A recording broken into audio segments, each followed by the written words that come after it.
Frequency Podcast Network. Stories that matter, podcasts that resonate. Prime Minister Mark Carney travels to India in an effort to reset relations. It's his first stop on a 10-day international trip. Hi, I'm Virjesh Dave. This is Big Headlines, everything you need to know to be in the know in just 5 minutes. Prime Minister Mark Carney is traveling to India, Australia, and Japan as part of a multinational excursion, his first international trip since the World Economic Forum in Davos. However, his first stop is already generating controversy here in Canada. Carney wants to reinforce Ottawa's close relationships with Australia and Japan to lessen Canada's trade dependence on the United States. But first, he'll be in Mumbai to mend fences with India. The visit comes 3 years after Canada accused the Indian government of having links to the murder of a Sikh activist in Surrey, British Columbia.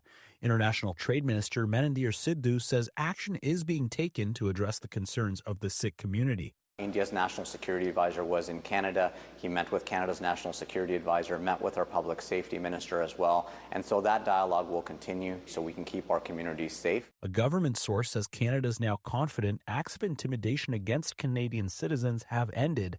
The World Sikh Organization, though, flatly rejects that, with activists in Canada who are campaigning for an independent Sikh state saying they're still under threat from India.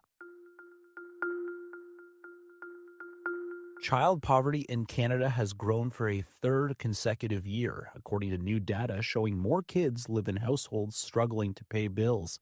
The Campaign 2000 Poverty Report Card says 1.4 million Canadian kids lived below the poverty line in 2023, 30,000 more than the year before, which puts the child poverty rate in the country at 18.3%. The rate has been increasing since 2020, when the federal government's COVID relief measure temporarily brought it down. The report shows lone parent families are the most vulnerable. 45% of children in lone parent households lived in poverty compared to 10% of kids in couple households. Campaign 2000 says the upward trend comes as the cost of living increases, with more families struggling to buy food and pay the bills.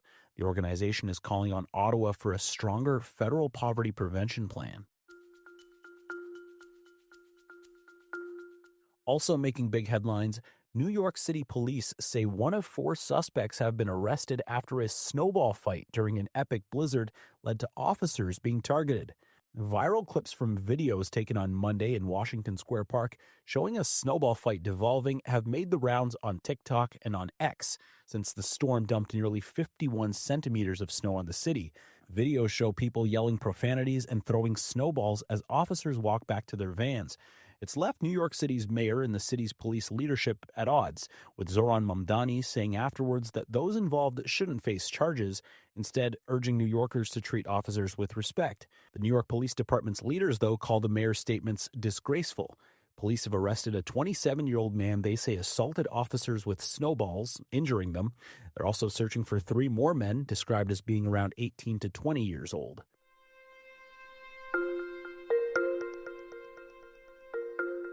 Over the next 2 days, former U.S. President Bill Clinton and former First Lady Hillary Clinton will appear before U.S. House lawmakers in Chappaqua, New York. It's part of a congressional investigation into the late sex offender Jeffrey Epstein. ABC's Rachel Scott reports on the depositions. I'm told that this will focus on a range of things, including to how the government allegedly mishandled an inquiry into Jeffrey Epstein, to how the convicted sex offender also used powerful people to protect him.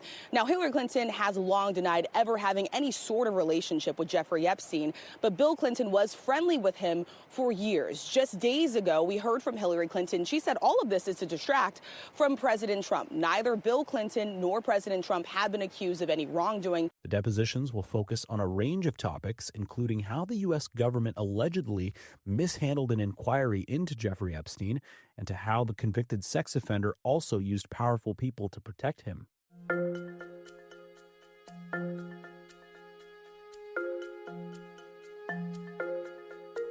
Indirect nuclear talks between Iran and the U.S. are underway in Geneva, Switzerland. CNN's Rahel Solomon reports the third round of negotiations come amid a buildup of U.S. military force across the region. The U.S. says that not discussing Iran's ballistic missiles is a big problem and that the current talks will focus largely on Iran's nuclear program. After their nuclear program was obliterated, they were told not to try to restart it, and here they are. You can see them always trying to rebuild elements of it. They're not enriching right now, but they're trying to get to the point where they ultimately can.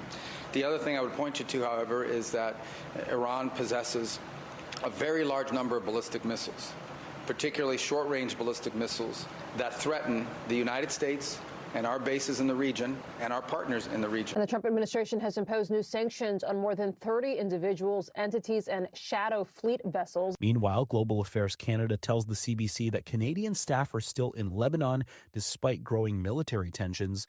The U.S. Embassy has already pulled all non-essential staff from the region and are urging some of its diplomats and their families to leave. If you haven't listened yet, today on the Big Story podcast, the deadly impacts of Canada's lack of race-based health data. Host Tammy Sutherland speaks with Kiri Daniel, Executive Director and founder of the Black Women's Institute for Health. Why do you think there's a hesitancy to collect race-based data here in Canada officially? I think that people are afraid to ask the question. And there's a misunderstanding, a misconception about the fact that it's almost like they believe they're being rude by asking, and that couldn't be further from the truth. I think it is excruciatingly rude not to ask.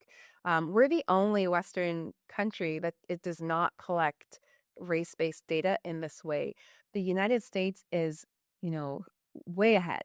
The United Kingdom is way ahead. I remember I lived in the United Kingdom for a number of years, and I remember I was young at the time, and I remember going in to get a library card and them asking race-based information. They wanted to know my race. They wanted to know my ethnicity. And this was like over 20 years ago. And so even in something as simple as that, who is accessing our libraries? Who is using it? Who's not using it? Where do they live? Where are they coming from? That information serves to enhance the library system. And it's the same thing here. You can listen to the full episode wherever you get your podcasts. Now you're in the know. Thank you for listening to Big Headlines. Make sure you follow, share, and review Big Headlines. Today's episode was produced by Kate Hayes. Enrica Amaturo is our lead producer.